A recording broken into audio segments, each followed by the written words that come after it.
Boy, that baseball free agency system is really broken, huh?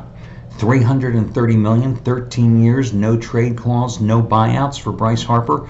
Scott Boras, yeah, you really didn't do your job. But it just goes to show you. You've seen all this big money doled out to certain players over the past week and a half, and it just proves the point that guys like Justin Verlander, who were bitching and moaning last month about those 100 free agents that just couldn't find the job, those other players who were saying that maybe there had to be a walkout after the All-Star break, the other guys who said that inevitably there's going to be a walkout or a strike when the next collective bargaining agreement expires in 2021, from the union president Tony Clark saying that the whole system is corrupt and it doesn't work. Hey, it works if the player is good and there's a suitor for the player and the two sides can agree on the money. There has to be a law of supply and demand in everything. The fact is, when you think about how many of the free agents simply aren't desirable. So after Bryce Harper signed with the Phillies this afternoon, if you didn't heard about it, which of course makes me happy since I'm a lifelong Phillies fan, although Bryce Harper never exactly my cup of tea, I happen to think about, well, what free agents are still out there? These hundreds of free agents, according to Justin Verlander just a few weeks ago. I mean, if this was 12 years ago, maybe some of these guys would be in their prime, but not now. Sure, you've got guys like Craig Kimbrel, the Red Sox closer, who's still out there, a prime player, but a guy who was also asking for way too much money because closers aren't valued like they once were, and not for the money he was asking anyway. But otherwise, you've got journeymen, over-the-hill guys like Jose Bautista. You got Clay Buchholz, who is one pitch away from his 114th injury of his short career. Bartolo Colon, who is the poster child for anybody who's in his late 40s and overweight. You can be a major leaguer. You've got Yovani Gallardo, who I think is, if he pitches this year, will be pitching for his 17th team in the last 6 seasons. You've got Carlos Gomez, you've got Adrian Gonzalez, you've got Carlos Gonzalez, you've got Gio Gonzalez, you've got Miguel Gonzalez. Well, at least one of them, Gio Gonzalez, used to be a good pitcher until last year. You've got Chase Headley, you've got Matt Holliday, you've got Phil Hughes, you've got Austin Jackson, you've got Edwin Jackson. Edwin Jackson, there's a guy, hired gun pitcher. He can do the job for you, but is this a guy that you're going to rush out to go pay big money to? You got Adam Jones, a once productive outfielder for the Orioles. Now, you got Dallas Keuchel. He's not the same guy who threw too many innings for the Astros to win the Cy Young a couple of years ago. He's not that guy anymore. No. A number 4, maybe a number 3 starter, perhaps. Tim Lincecum, seriously? I mean, you want to take a chance? Go ahead, be my guest. Everybody else seemingly has. I mean, you got Jose Reyes, you've got James Shields. There you go, an innings eater, James Shields. If you're willing to take a shot with a guy who's going to have a 4.2 earned run average and maybe a 9-17 record, that's your guy. And I will be betting against him every chance he goes for you because he will make me money betting against him. Adam Warren, Chris Young, that's the quality of the remaining free agents out there. The argument doesn't hold weight. But again, it's like trying to convince a Democrat that Donald Trump is the greatest president in our lifetime. It's trying to convince a Republican that Democrats have any sound, solid opinions about anything in the world.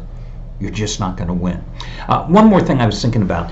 I saw an article over on SI.com, I think it was today, about the Pelicans having to come to some type of resolution about either play Anthony Davis for the minutes that he should be playing as your best player in the team and one of the top players in the NBA, or simply stop playing him because it's getting to be embarrassing. Because if you want to tank, be allowed to tank, but don't play Anthony Davis for short bursts and not when the game is on the line, like last night against the Lakers. When the game was on the line, Anthony Davis is sitting there on the bench. It just doesn't make sense. And what I thought about is this. What happened to the integrity of the game? It's the thing we should be most focusing on. Ever since last May, when the Supreme Court legalized gambling and made it so much more fun outside of the state of Nevada, it's what pissed me off the most when the Rams denied the Saints the opportunity to go to the Super Bowl because of the horrendous NFL rules that said that, hey, we can't go to the official replay to see the flagrant abuse that was just committed on the field because of that lack of the call that gave the Rams the right to go instead of the Saints. No one talked about the millions of dollars that went to the wrong side because of bad bets that were paid off because of that bad call. I look at every single game that the Pelicans have played since Anthony Davis's return, where you never know whether he's going to play just the first 3 quarters, he's going to play 22 minutes instead of playing 40 minutes every night. Every line involving a Pelicans game is a crapshoot. They shouldn't have any lines on the games involving the Pelicans. I mean, seriously. If Anthony Davis was out with a broken toe, if he was questionable with a pulled hamstring, you wouldn't find a line 9 times out of 10 early in the day, right? Because you didn't know his playing status. Well, you don't know his playing status every single night. The game should be circled. It's a joke. You don't know what his status is, because this is almost like a team that's in between tanking and half-ass playing. And your best player, you don't know how much he's going to be there. And what's really surprising to me is Adam Silver, the NBA commissioner, was a guy that was very progressive in his thinking when it came to NBA gambling. He, along with the NHL commissioner, really were the two in the professional and collegiate sports that really were always kind of in favor of allowing gambling to eventually be legalized. They were the guys that really thought that eventually it would happen, and they were kind of the ones, unlike Roger Goodell, and that thought that, hey, this was going to be an inevitable thing and it was going to be okay, blah, blah, blah. Don't you see? Don't you see how much of a joke this is? The money that's going out there on the line? I mean, again, how can you bet a Pelicans game? There's just a matter of integrity that's at stake. Am I the only one that sees this? Every gambler sees this, don't you? Okay, let's talk about gambling. Oh, sorry, just hit the laptop, so that means that's why you were just going like that. That'll shake you up, huh? Let's talk about the hottest handicapper at the site.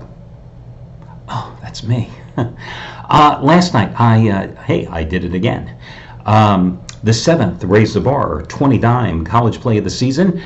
Central Florida, I'm a 2.5-point favorite, winning on the road at South Florida, 75-63, and you got it as the half-price play of the day, just like the 6 20-dimer in college on Tuesday night with Memphis over Temple, just like number 5 with Central Florida pounding SMU on Sunday, just like number 4 with Gonzaga crushing BYU by 273 points on Saturday, just like the 3rd with Marquette over Butler last Wednesday. Well, guys, I am going to do it again tonight, because you know one thing about me by now.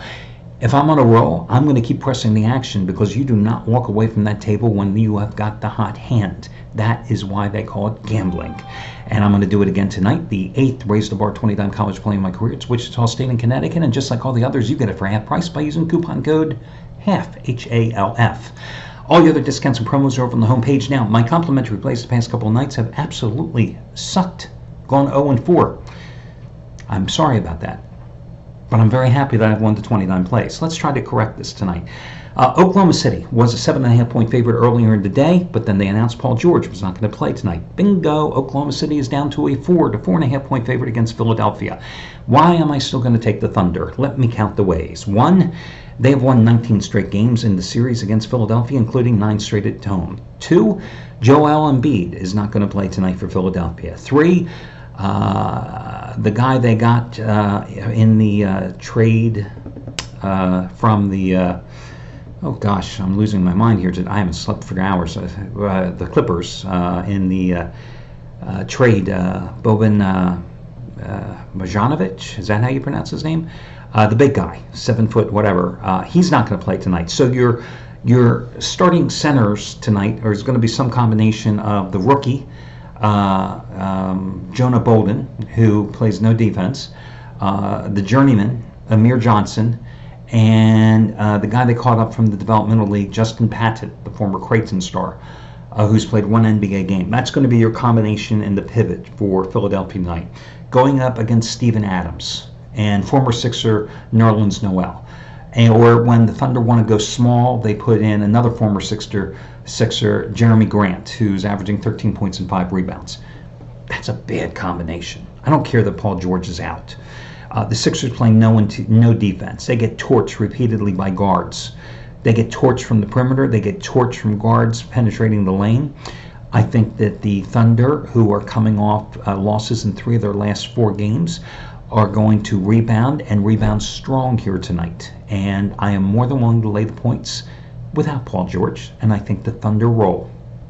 That's a really bad pun, but you get it if you're a Garth Brooks fan. Now, in college basketball, I am going to go with Wright State. Quick, Wright State. Their nickname?